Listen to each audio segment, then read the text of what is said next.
I do use various herbs that I boil up into a jamu, as I call it, and drink, or maybe even mix as a poultice.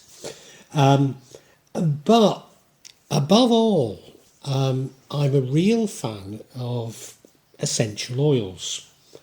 Now, some of these things do grow in my garden, but I don't have a distillery to turn them into essential oils. It would be possible, of course, to make an infusion with alcohol or a tincture with alcohol. But often a lot of the things that we're trying to do, it would be forbidden for us to use alcohol for, largely part of the Muslim tradition of within Kajawan. So I don't do it that way. And to be honest, most essential oils are just so cheap to buy in Indonesia. It doesn't seem worth it. So even though I grow some of these things, I actually buy in all of these oils. Now, we tend to use oils in the West as an infusion to breathe in the aroma. And I mean, that is used. And in fact, in the West, a lot of these sort of spas seem to be inspired by Balinese spas and use Balinese type infusions and Balinese type aromas in them. But the main use of these oils is to apply either directly to the skin, or as a word of warning, many of these essential oils are quite strong and will burn the skin. So you have to use a carrier oil. That's an oil that's relatively inert to mix them with. Often something like 10 parts to 1. So people use things like almond oil, but to be honest, something like olive oil, even vegetable oil, is absolutely fine for that purpose. So yeah, we tend to apply these to the skin for skin ailments or other types of things. So I thought I'd just like to go through the various ones that I use for you. Now, this is part of a new section to the magic of Java called The Real Magic of Java. In this new section, I'm going to focus on real people performing what they believe to be real magic in Java. I'll attempt to explain some of the elements of this Javanese magic, particularly what I describe as the Kajawan elements. However, I need to warn you that inevitably my explanations will be partial. Maybe sometimes some elements of what I say will be incorrect, for which I profusely apologise. But this reflects the oral tradition of magic in Java, the mystery, and at times, I have to admit, subterfuge surrounding the practice of magic in Java. Please accept my apologies, but I do hope you enjoy this new section. So the first oil, or minyak, which is ubiquitous across Indonesia, is kayu putih, or eucalyptus oil. And it can be used for soothing a cough. So, you know how as children we used to, I was about to say how we used to get rubbed in goose grease and wrapped up in brown paper and string until Easter. Well, I don't quite mean that. But, you know, we used to get this Vicks rubbed all over our chest. Similar thing, you can use eucalyptus oil. So it's also used for clearing the chest, so you can use it as a similar way. But I tend to use it for keeping away bugs, so if I'm being bitten by mosquitoes or something like that, then I use eucalyptus oil. It's very good for disinfecting wounds. So if you've got any minor wounds on your skin, it can be used very good for that. Particularly burns, it's very good. Helps you to breathe. So along with the coughs, etc., it helps breathe. So it's good for things like asthma. I didn't know, but it's actually has a potential treatment for diabetes. It can be used on herpes. I've never used it for that. Freshen your breath. Gosh, so you could put it in with my gargle. Now that's interesting. That's interesting.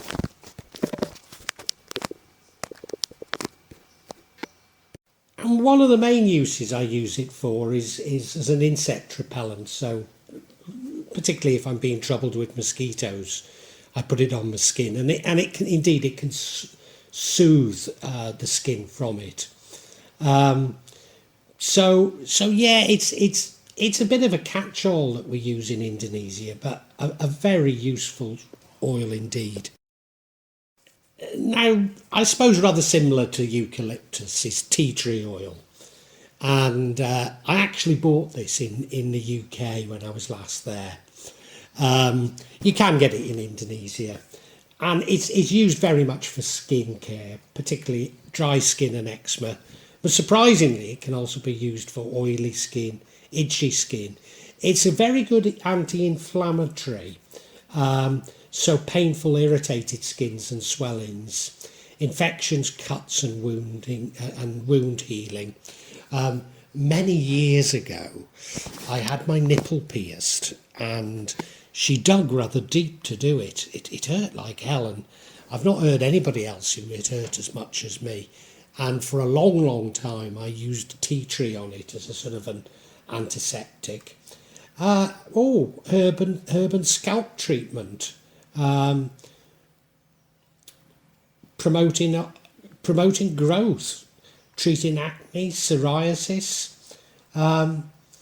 So pretty much, I suppose, like eucalyptus, but perhaps more for skin than anything. And something that is so common in Indonesia is lemongrass or Sidr, which has amazing health properties in its own rights.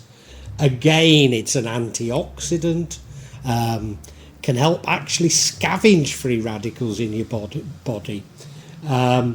Its antimicrobial properties, particularly good for tooth decay.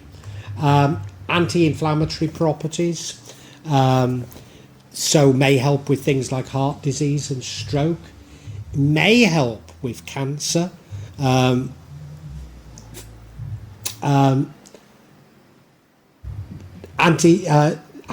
potent anti-cancer abilities against some cancer cells, certainly. Promotes healthy digestion.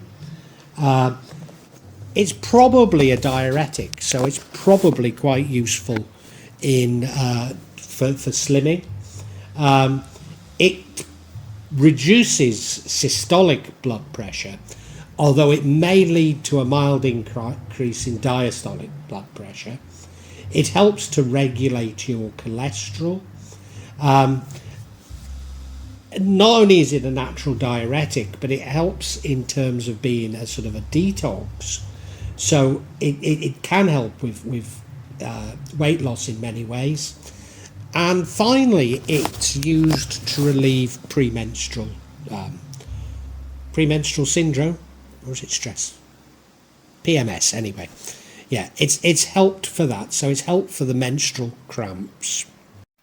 As an oil, I tend to use it for, particularly for its insect repellent properties. So it's probably better than any of the ones I've mentioned at keeping mosquitoes away.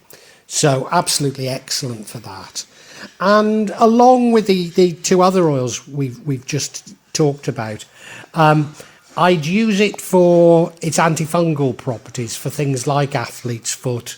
I get something called Singaporea, which is also a fungal infection. I'd use it for those types of things as well. Rosemary oil is one that I've recently started using. It believes that it can help your cognitive functions.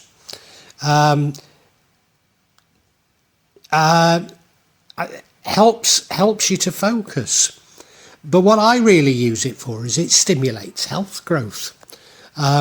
So I actually rub it into the scalp,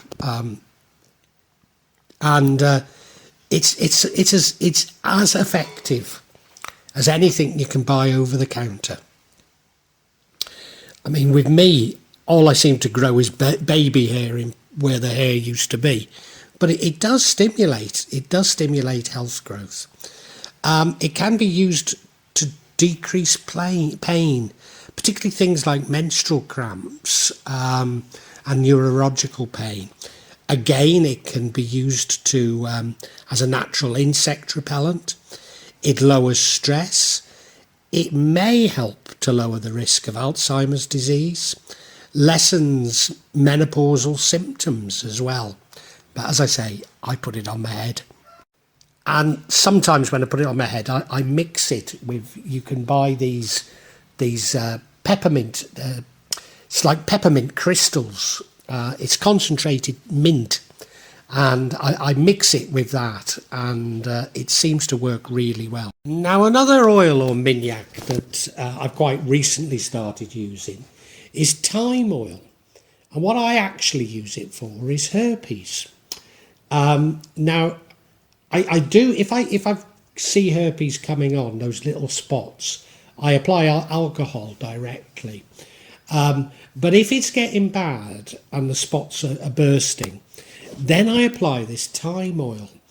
And I don't know, but if you ask me, I mean, it clearly, one doesn't completely get rid of herpes, but it seems to stop the outbreaks for quite some time, which if I wasn't applying the thyme oil, that wouldn't happen.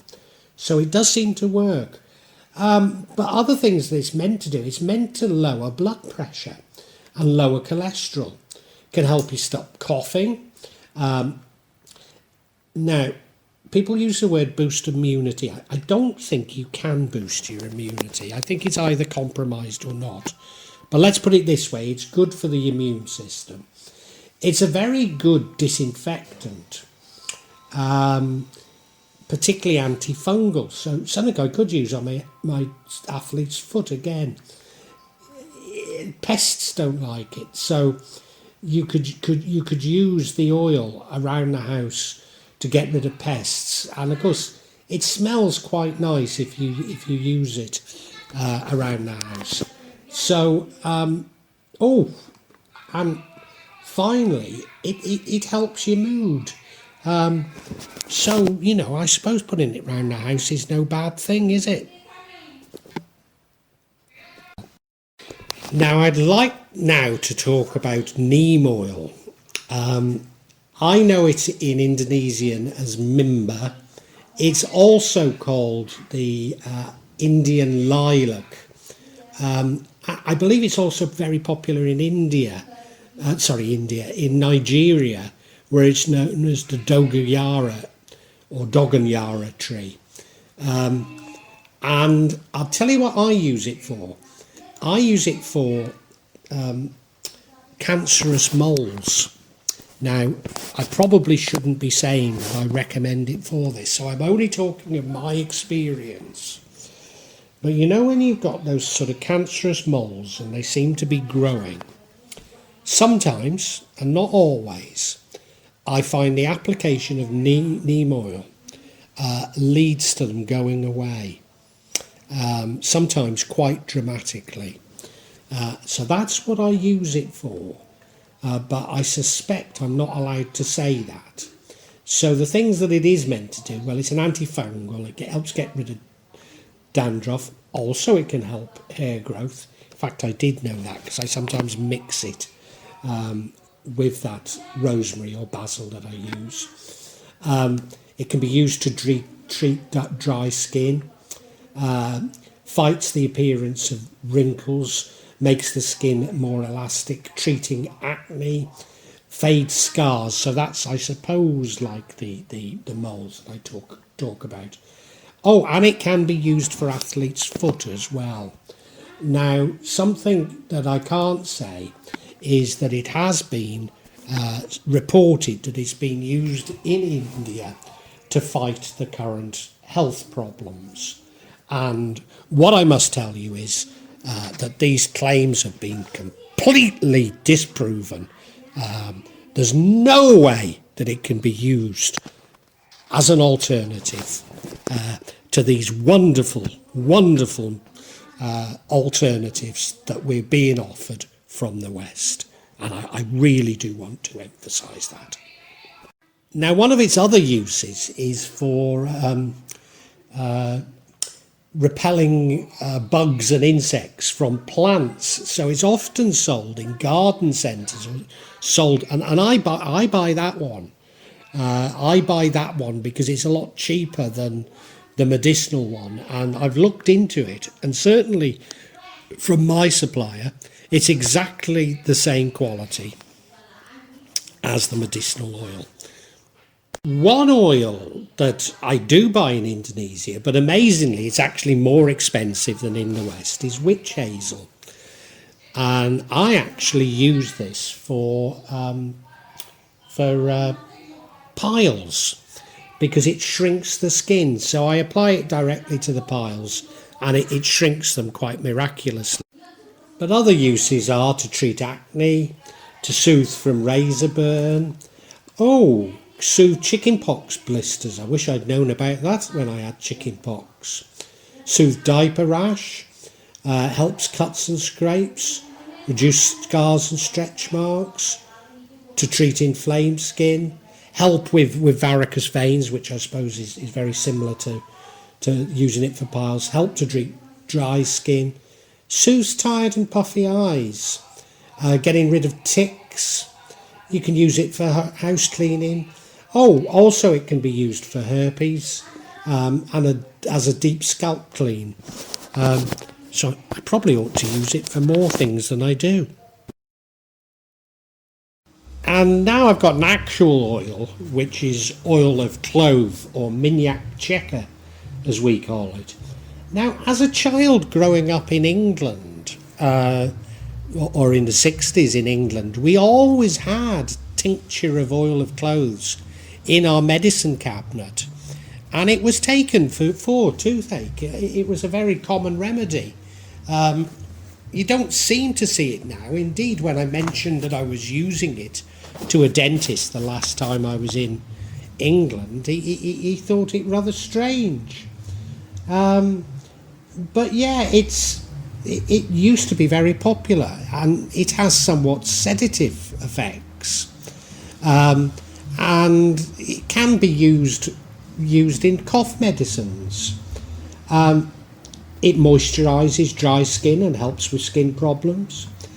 It reduces some types of pain, particularly toothache, which is what I sort of put it in for.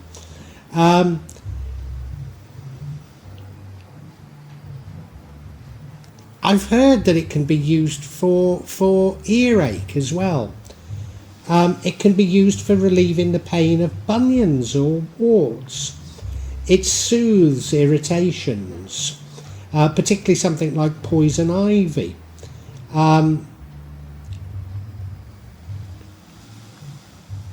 It improves the blood circulation.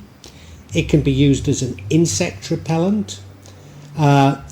It's used in many weed killers. It helps with unpleasant odours. It increases the libido or the sex drive, and it reduces stomach pain. So an excellent oil to be using.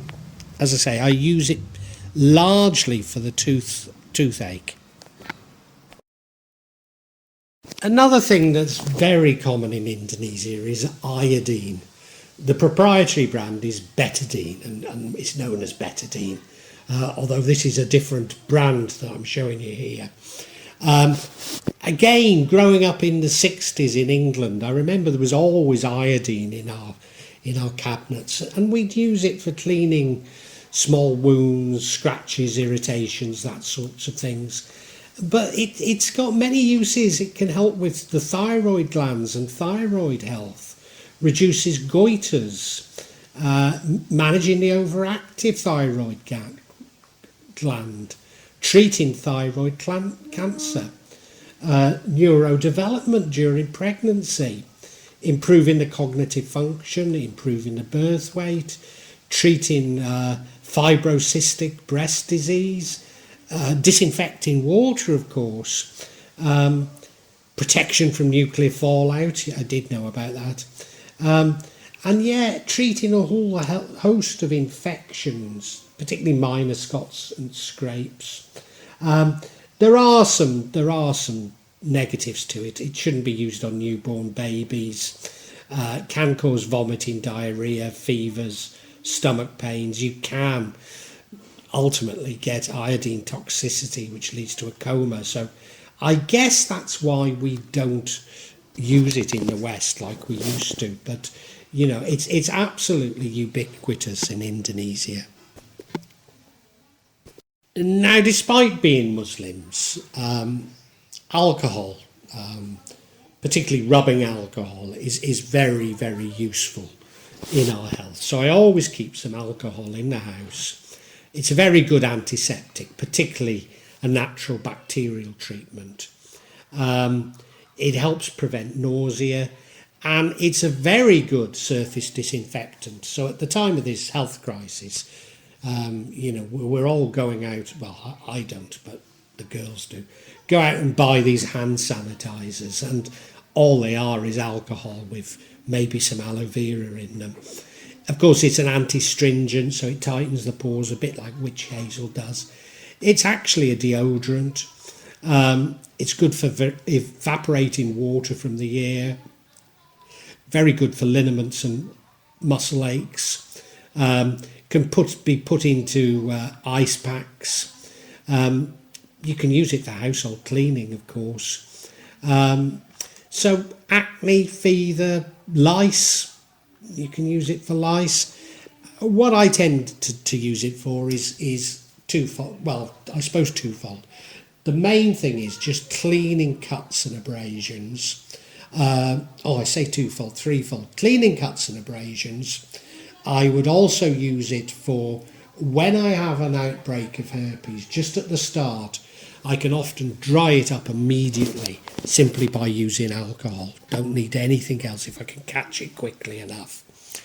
But the final use that I have for it is that I mix my own essential oils to make an aftershave, if you like. An aftershave is largely alcohol. So I sometimes, not always, sometimes I'll just use a mix of essential oils, but at other times I will use a mix of alcohol, because you can create slightly more subtle blends with alcohol. It diffuses the different aromas, and so you can actually put in maybe 5 aromas, maybe even more, when you're creating your own aftershaves, whereas I tend to stick to 3 if I'm just mixing oils themselves with alcohol. Now, the bottle I'm showing you is of Paramona root, which comes from Kalimantan or Borneo. And I bought this, and the truth is, you can keep filling up the bottle and you keep getting benefits from it. So you can fill it up with water, but I mean, slowly it's going to go down, isn't it? You know. So what I do is I put other similar things to it. So this root, it makes the skin very, very warm indeed. So I use another oil which makes it very, very warm indeed, and that's called Gandarpura. Now, we can read off the bottle, it says you use it for psoriasis, eczema, backaches. Well, I would use it for backaches and stiff necks, stiff joints, tiredness, bone pain, knees, cough,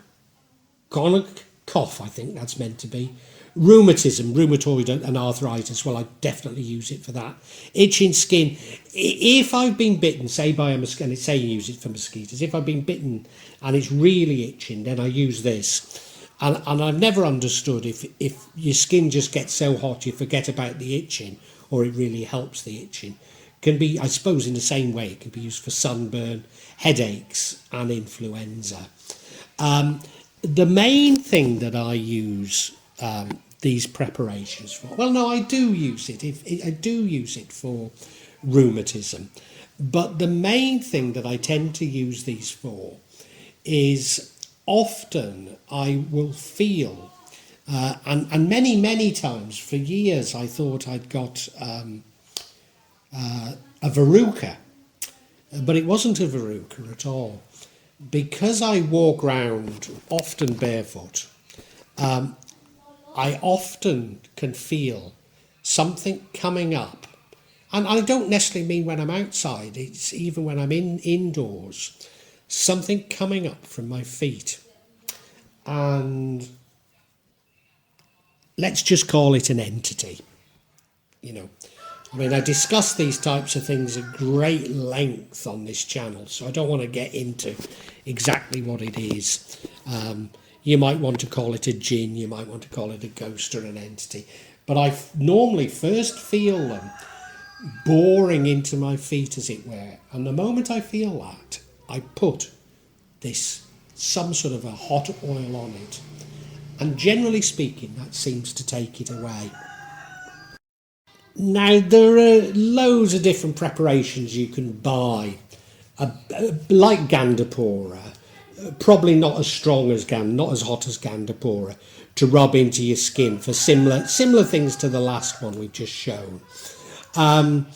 There's loads of different ones, and I used to use all of those until I found out that Gandarpura probably was stronger and worked better and was a lot cheaper than any of these. But I was staying in Jogja for a few days and my herpes started, and we went into a traditional Javanese chemist's, and I mentioned it to him, and he sold me this jamu, as it's called, from Surabaya, and it's got loads of traditional oils in it, but it seemed to be rather effective. Treating the herpes is probably quite effective for a whole host of skin disorders. So this is one I was rather impressed with. It seemed more medicinal than the other ones, which really are just to get your skin hot. Now, something that I consider essential in my jamu, and indeed an essential herb that I use, I know as down bidara. In Arabic it's known as Sidr, and in English it's called lot. And it's a tree that is very special to Muslims. And I actually use it because it's believed that it helps to get rid of jinn. So I include it in my jamu, but also if I'm really concerned about jinn, then I will bathe in leaves of it. And I do sometimes buy oil of Sidr and apply the oil of Sidr onto the skin. But it has quite amazing health benefits in its own right. And so yes, you can use it for washing the hair and washing the body, and it makes everything, well, particularly the hair, more voluminous and shiny. Sidr leaves are used for cleansing the body, or cleansing the corpse, or cleansing the body of the dead, and it's used because it believes it rids them of jinns. It's used for removing black magic. It's believed that it can cure male impotence. It can reduce obesity, removes dandruff from the hair, makes you more energetic, increases the appetite, reduces a cough, and leads to better digestion. So, all in all, well, we do believe it's a magical plant, and hence its use. We're now getting to more sort of fragrant oils that I'd probably use for their smell more than anything. And the first of those is lavender oil, and I've simply included it because it is just about my favourite oil, my favourite smell. I absolutely adore the smell of lavender. But it's got great uses. It can be used for acne, it can be used for eczema and dry skin, skin lightening, for face wrinkles. It's got anti-inflammatory abilities. So inflammation and burns, it's useful for healing wounds. Like lemongrass, it can be used as a mosquito repellent. It's very good for it. So it's a very useful oil, but as I say, I just happen to love the smell. So sometimes I'll put it directly on like an aftershave, or often I mix it with other oils. Now the next two oils or miniacs I'm going to show you, I use in a very specific way. The first of these is coffee oil, and what I actually use them for is I use them for attracting spirits, attracting entities, and in particular I use them for cleaning my kris. Those are the wavy knives that I use. So when I clean my kris, after it's been cleaned and I've removed all the entities from it, I then put on either this coffee oil, or as I'm about to show you, tobacco oil, to attract entities. And what I'm trying to do is attract good entities. But in terms of health benefits, it can increase the appetite. It may protect against certain chronic diseases because it increases blood flow to those two cells, reducing oxidative stress. It improves respiratory health, may reduce inflammation, may help to reduce allergies, reduces stress and anxiety, and improves digestion. So, it does have health benefits, but as I say, my main use is for kris cleaning, and it is to attract entities, I must admit. Now, I said that I use the coffee oil to attract entities. Perhaps more so even than the coffee oil is I use tobacco oil. And the reason being is that smoking is and has been so prevalent in Indonesia. One is bound to attract entities with tobacco. Now, I just use the tobacco oil. Some people, when they're trying to attract entities for other purposes, I just use them for coming to my kris. But some people will use tobacco. Will use tobacco to attract entities during ritual, and for that reason, old brands of cigarettes sell for enormous prices in Indonesia.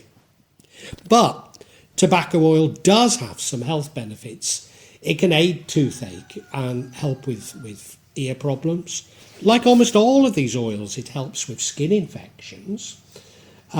It apparently alleviates depression. Now, I didn't know about that. Now, that might be useful because I've been helping people with depression using the leaves from my passion fruit. But this might be another great thing to try with them. And, of course, it can be used to help to quit smoking. So, a little bit on your handkerchief, and when you feel like you need a cigarette, you have a sniff of it. So, yeah, it's a great oil, but yeah, I do use it for putting on my kris. I also should say both the coffee and the tobacco oil I mix up into these aftershaves that I make for myself. Now, I've said that I mix up essential oils to make myself an aftershave, and I do, and here's an example of one. Take it slowly, but it seems to work for me. Whenever I mention this to people, they've always said, oh, it's a very difficult thing to do. You shouldn't attempt it. But I don't know, I seem to manage to arrive at quite nice things. Flavours that I particularly like using are gararoo, or argawood, or known as oud in Arabic. And it's that very, very strong smell that you often smell on Arab males. It's actually a mould from a tree in Kalimantan. I like musk as well. Musk is one that I use quite a lot. And musk's another one that I like to include. Sorry, I've said musk, haven't I? Amber's another one that I like to include.